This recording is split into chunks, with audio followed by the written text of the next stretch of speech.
welcome to this edition of our podcast series on Sentinel project. So today we have with us Dr. Ana Ferreira. Ana, she's a vice president of Portuguese association, which is Women4Cyber. And she decided also to spend some of her time to discuss a little bit on some, let's say, issues about cybersecurity and the currently landscape of small and medium enterprises in Portugal and how they see cybersecurity challenges. Anna, thank you very much for your availability and being here with us. Thank you. Can you just brief us a little bit about your association and what are basically the motivations and goals of your association? Yes, thank you very much, Woman, for the introduction. Yes, so this association started last year. It was funded last year, so it's part of a main foundation, European foundation, which is Women4Cyber. So every country or member state in Europe can create their own chapter. So we created the Portuguese chapter. And the main idea is actually to, as the name says, to promote the participation of more women within the cybersecurity domain, because obviously we don't have enough cybersecurity professionals. We don't have enough talent in this area, and obviously regarding women, and especially in Portugal, we have much less. So we want to promote young people, older people, the ones that want to change their careers, for example, to know about role models, mentorship programs, that they can also, we want to build a community in Portugal, women, not only women, but obviously we focus more on women because we need more diversity in this area in order to promote and improve innovation in this area. So that's the main idea. So if you are interested to know more, please contact us.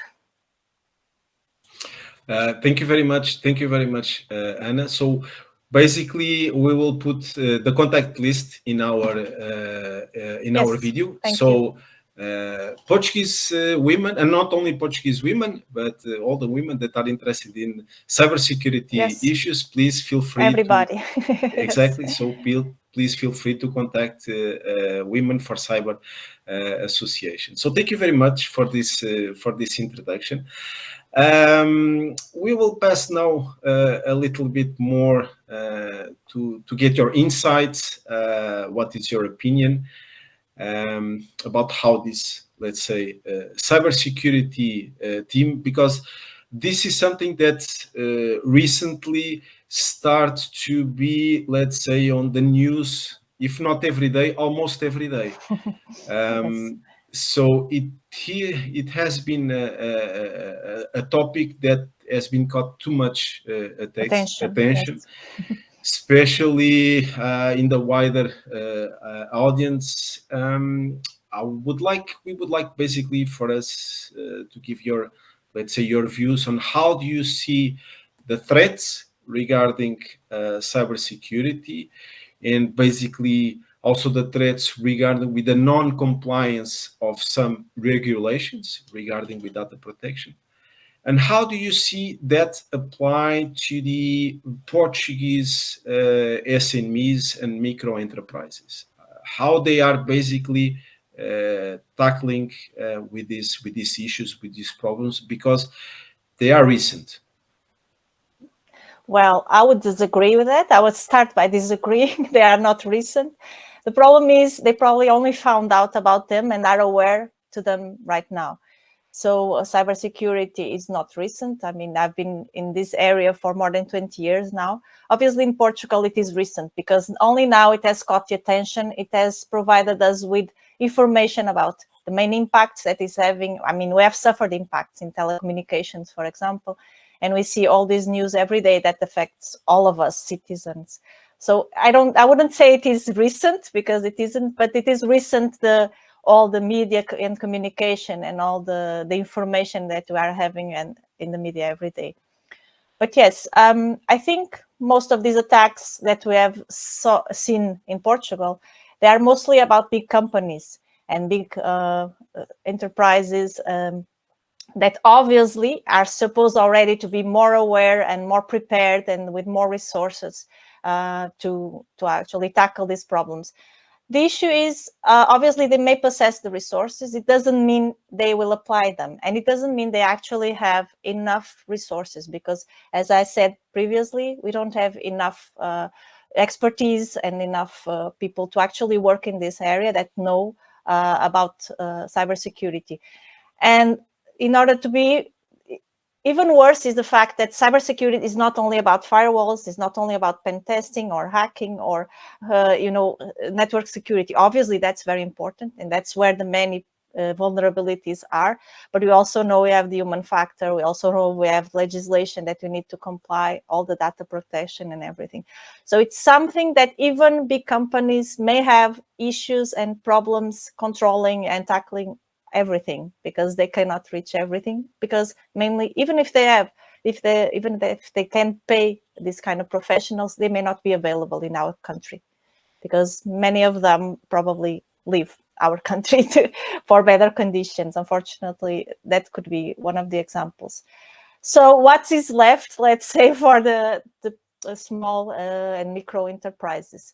Well, we can say that maybe they are more protected. Maybe attackers are not interested in them, but I wouldn't say that. I think obviously the problem is bigger. They still have to protect their data. They still have to follow regulation.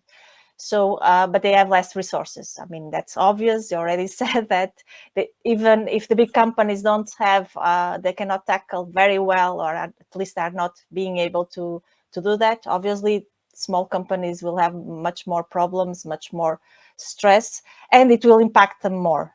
So the fact is, if they need to comply with the legislation and they don't have enough resources, enough expertise, at least someone in their team, they should at least try to have someone in their team that knows the basic main problems about cybersecurity and how to control and monitor them and so on.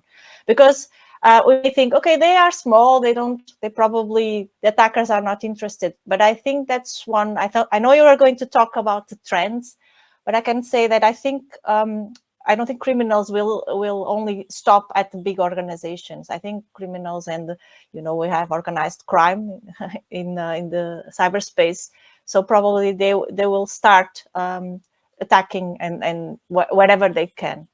Since I'm from the healthcare domain, I can give you the example. Okay, maybe you might think a small store or small shop is not very worried about this kind of issues. But for example, if you are in a small clinic with health information, sensitive patient information, I'm sure if they are attacked, even if it is only once, even if it is just a little bit of, small thing, even if the attackers don't steal anything, I'm sure it will impact them very much more if there is a big company which can recover much faster, which have more resources. So I think small and micro enterprises need to really be aware that although they don't have many resources, they need to protect themselves. It will fall in every one of our heads. It's just, again, it's a cliche, but it's not of if, but when. And so they need to protect themselves for sure. Yeah, I don't know if that was clear. That's thank you for your input. I think it clarifies how basically what are the obstacles, especially with regards to SMEs.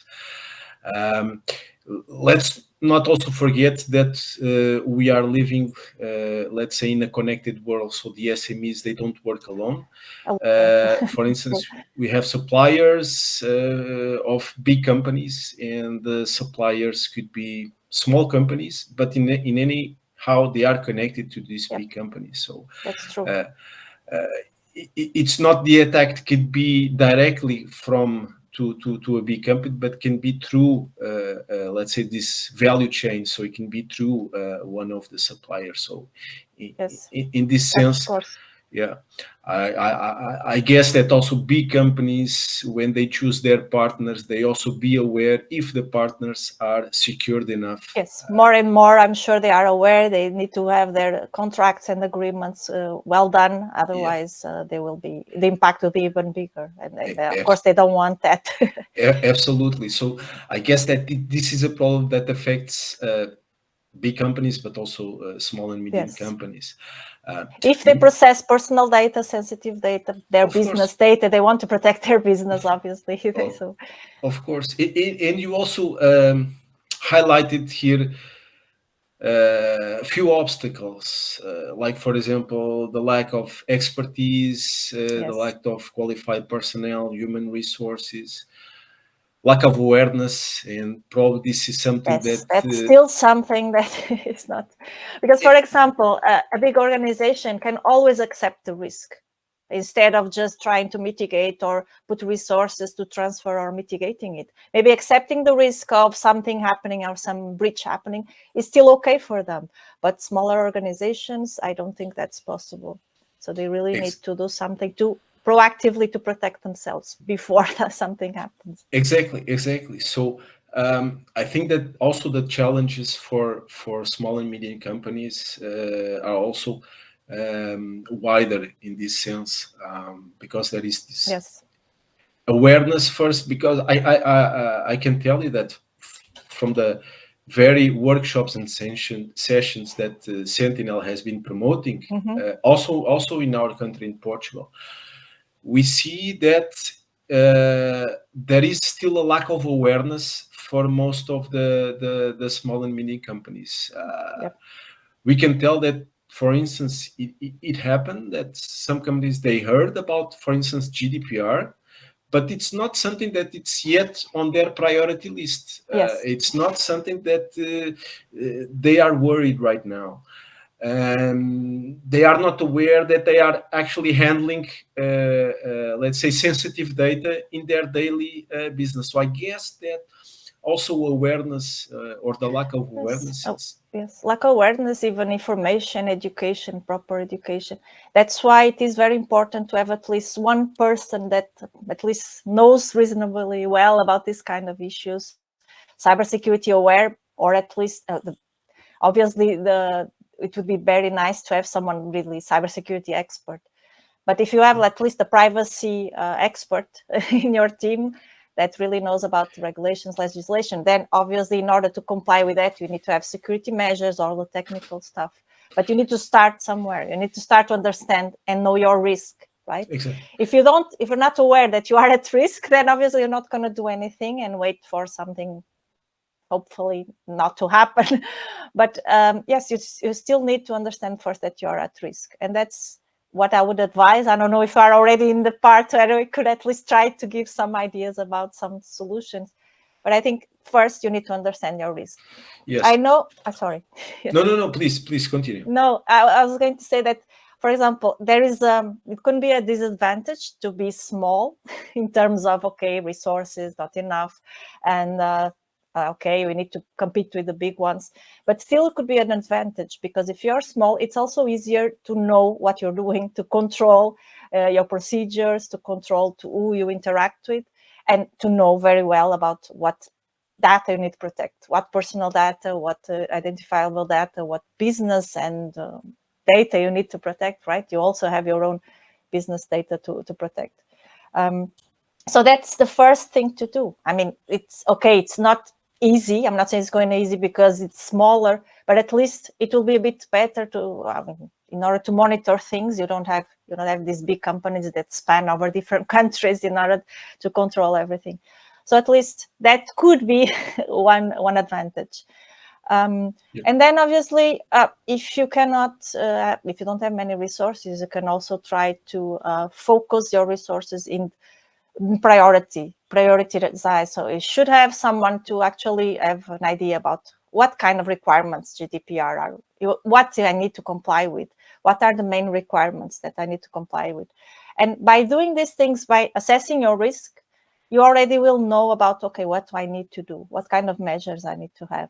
At least that shouldn't take too many resources from you, because anyway, there are also probably already some guidelines over there in order to try to help you with that. Ideally, you should focus your main resources in trying to get privacy and security by design technologies, procedures within your company. If you are starting, I think that's where you should start. It may be more resource consuming and more take more time at the beginning, but it will pay off in the future if you have procedures and defined technology that it is, I mean, secure by default, right? It is there. You already have the main base mechanisms and measures to protect yourself, either network, either the way you interact with the people interact with the data, the sensitive data, how they administer it, how they manage it, how they store it. So that's very important also.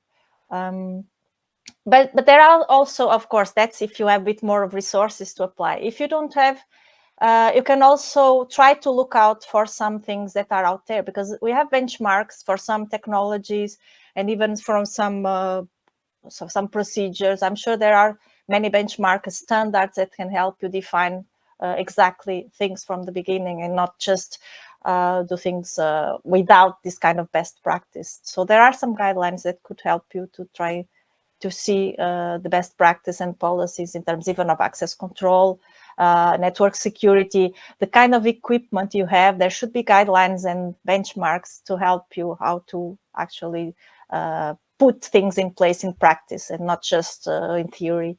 So that would be nice. Yeah, I don't know if that helps. Yeah. No. Thank you, Anna.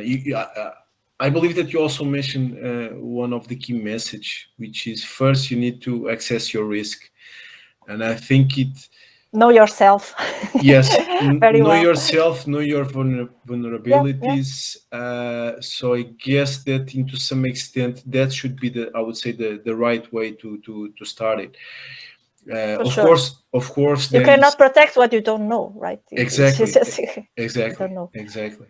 So I guess that there should be, to some extent, technologies or mechanisms that would provide these kind of SMEs, which you already mentioned about investment, which probably don't have, let's say, the amounts of investment to put in this kind, in this kind of. Yes, a very advanced technology for sure. And it's still, even the big companies are still not betting on that, and it needs to change. Exactly. Yeah. So I guess that the appearance of these mechanisms that, to some extent, would facilitate SMEs to know a little bit more about where their vulnerabilities are and what they need start addressing right away. I also think that this could be also a good value added. Yes, I could give just, it may be like a very simple and not so interesting example, but it's like giving a seatbelt from the beginning, right? When you enter the car, you put your seatbelt. It's like the basic security measures, baseline. And obviously from there, you can drive not safely and whatever you do with it. But at least you have that baseline that at least you will know that you are a bit insured against the main issues and main threats. Obviously, you're never 100% because they keep evolving, they keep appearing new ones. The 0 days one and all that, obviously, you don't have. But at least the base, it should be there. And since you're smaller, at least from there, it's easier, I suppose, to build and to monitor. I mean, continuous monitoring of everything, it's very crucial, in my view, for everything. If you don't monitor, again, risk assessment, but then keep monitoring, keep see what are the problems, keep see if it's working, if these technologies are working, in the procedures as well.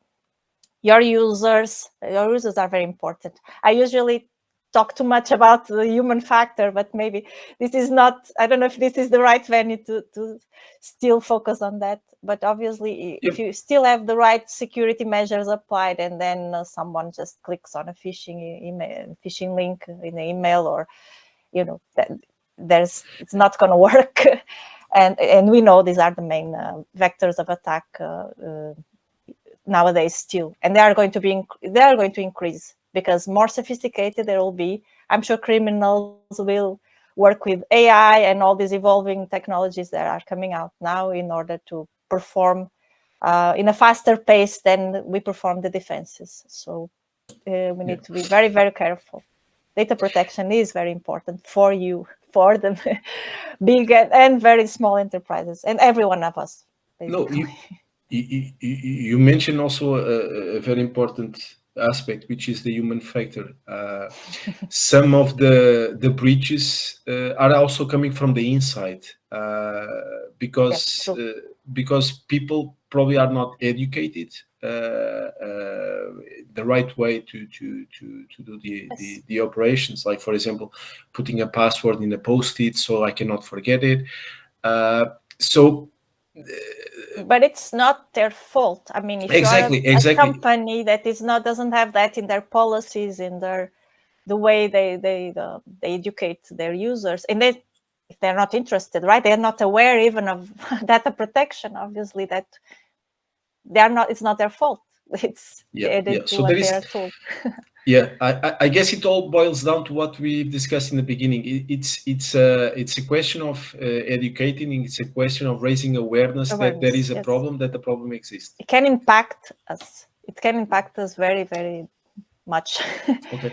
And then you need to know the consequences of that impact. It's not just about, okay, don't write your password on a post-it, but why shouldn't I write? Nothing happens to me. I mean, the ceiling doesn't fall on my head, but you need to know more, because it's not, it is similar to the physical world, but there is other things different.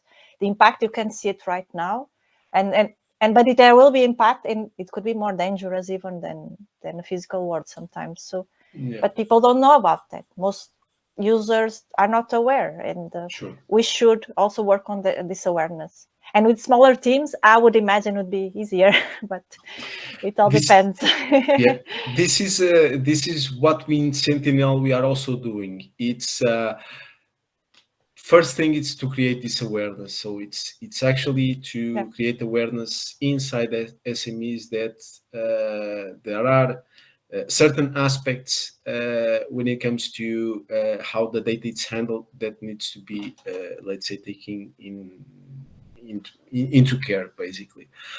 I know that this is a very interesting conversation. I hope so. Thank you. I know that, but we still have a few minutes left. Well, I call this as a cafe conversations. Okay. But I would like, Anna, taking your experience in from what you see, let's say, outside Portugal, and let's not focus in Portugal. Let's try to look into the Europe as a whole. Mm-hmm.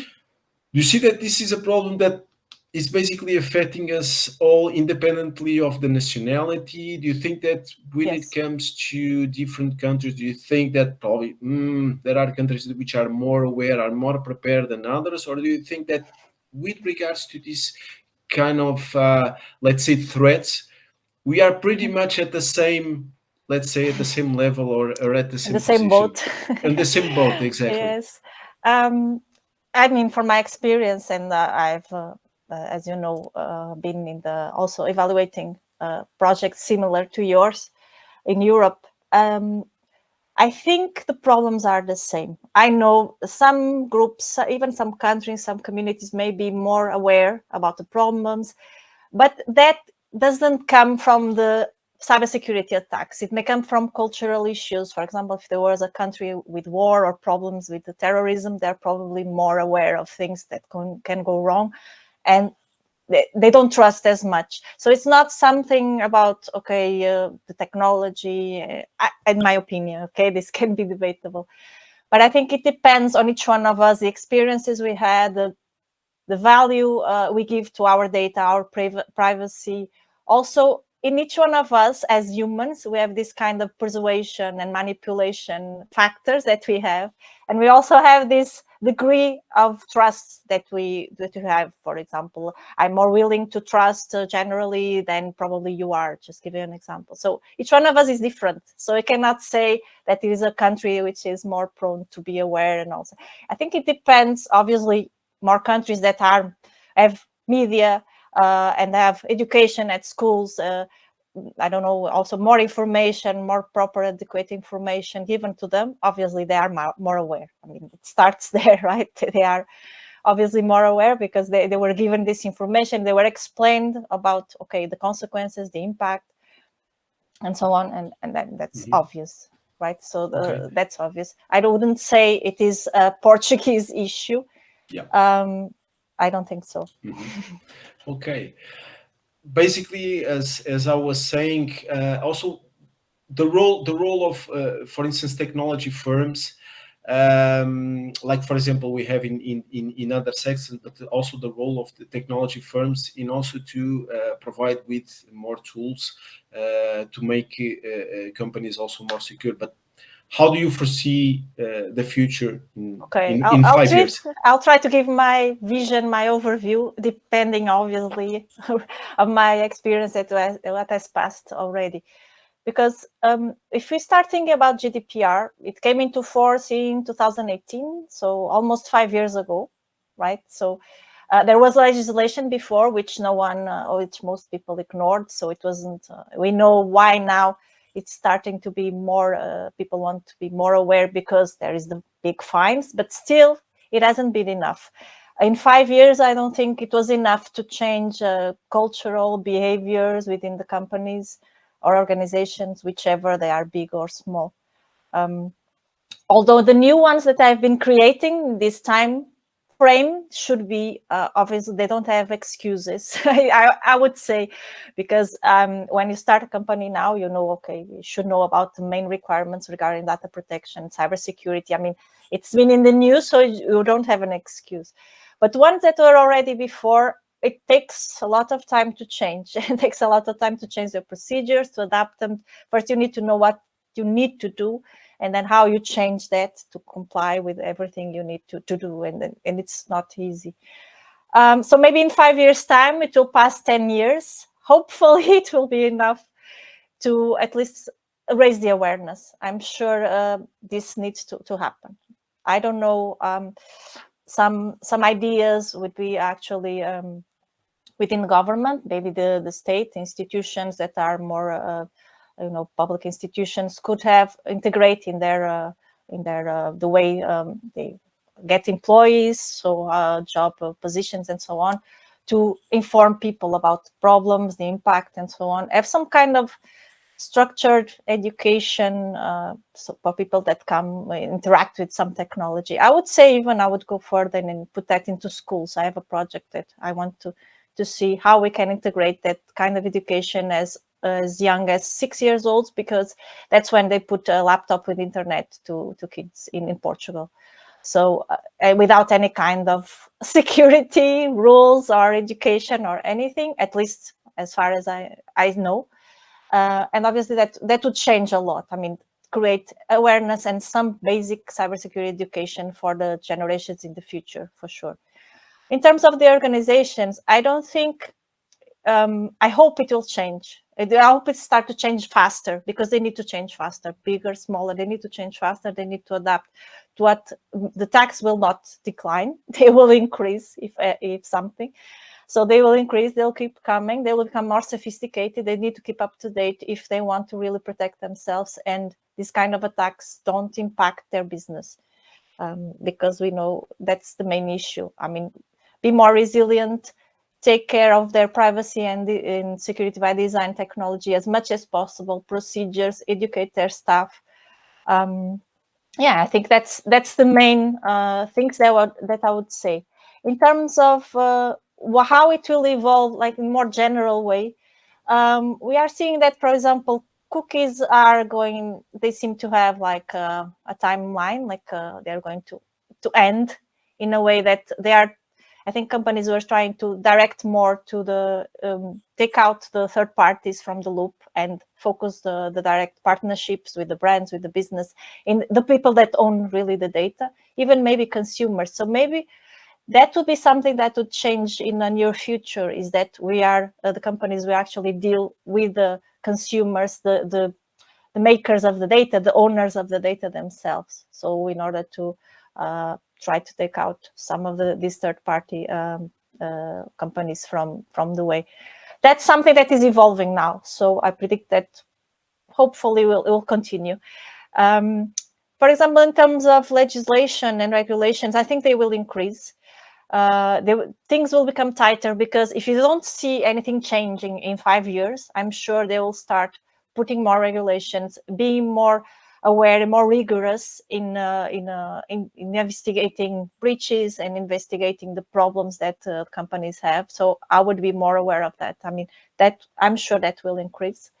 I'm not sure about everything 100%, but you know, almost 99%, I think this will increase, and it will increase probably locally. More in specific countries will have more specific legislation. We see that already in Germany and so on. So I think that will also be in a way to try to control more the data owners and their data and the data protection. Since I'm a researcher, if you don't mind, I could try and focus also a little bit about what kind of research maybe. Of course. It will, what kind of trends would help the organizations, big and small, I also think. Do we really need personal or sensitive data in our processing, in our business model? Or even if we do, can we minimize the use of it?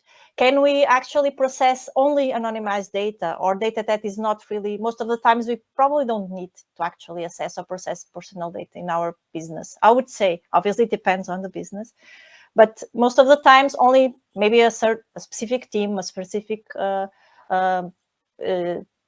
person would actually be able to use privacy. So there is some trends in research that try to actually provide more for privacy enhancing technologies in order for the consumer, not only the consumer, but each one of us, to try to understand more about what is going on with our data, what type of privacy measures are put in, for example, the web browser or some sort of technology. I think that is going to increase. In terms of more, let's say, complex technology, I would say that homomorphic encryption and also differential privacy will become more massified, let's say, in a way that it can, because they have problems of processing and so on. But I think it's getting better. And so we can process data that is protected by default. So we don't need to decrypt data in order to process what we need to do, to ask questions. So I think a trend is that technology should go by that. So in that, we'd have privacy by default, and we only need to decrypt in very specific, high security, let's say, needs or contexts. So yeah, I'm sure, of course, we can think, yeah, but how will small companies be able to afford this kind of technology?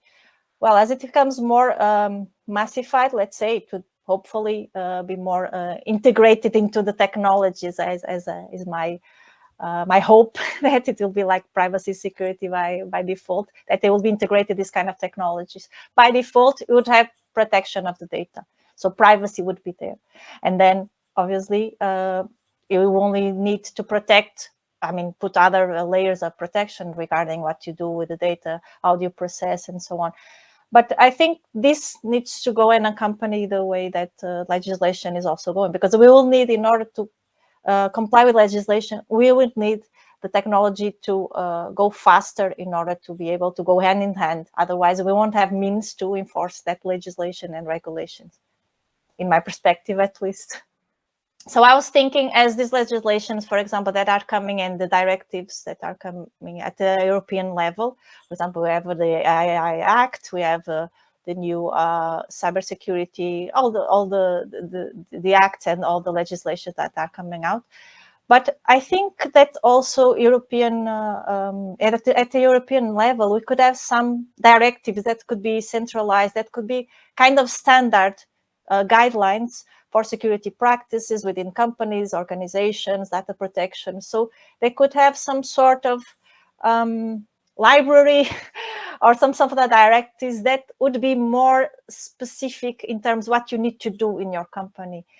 I don't know, having some sort of tools that you would say, okay, I'm a micro company. What do I need to do in order to protect my data? I mean, where is this information available? Shouldn't maybe be at the European level, maybe obviously then translated to each country, to each member state, but some sort of generic but still specific, if that's possible, types of guidelines, tools that could help us decide, okay, I'm a company, I'm going to process this type of data, what I need to do, basically, what I need to do. I mean, you cannot be knowledgeable about everything. So if you have this kind of rules that are kind of basic to every, kind of organization and needs, so that would be helpful. I don't know if that is clear. No, I guess no. I guess that in some extent this is also can be related with what happens right now, also concerning health and safety for workers. So health and safety for workers, best practice. It's something that it's already in place. So companies they know how to deploy it, or at least there is services that can do this kind of, let's say, certification for you. Specialized in doing that. So I think it's a good example. Something similar to that would help people to not start from 0 or -1, right? They would not have start a bit further in the loop. They would know what they need, and if they know what they need, they're informed about what they need. At least they don't have as much excuses not to do it and not to do it well. Yeah. Okay, Anna. Thank you very much once again. Thank you for the opportunity. We thank you, actually, on behalf of the Sentinel Consortium. Thank you for your availability, and you give your insights not only about the present but also about the future. So this is something that it's not only, let's call it, the problem of the SMEs. No, I think it's something that affects us all, even the researchers. You mentioned also that there is also some work that needs to be done at the research level. For sure, yes. So yes, this is something that all the players here need to make their own, let's say, part of the integration and collaboration is something that is still an utopia, and it needs to work in practice. And Okay, Anna, it was very nice to have you here. Maybe we can have another collaborations in the future. Of course, thank you. And thank you very much. Okay. Thank you for the contact. Bye-bye.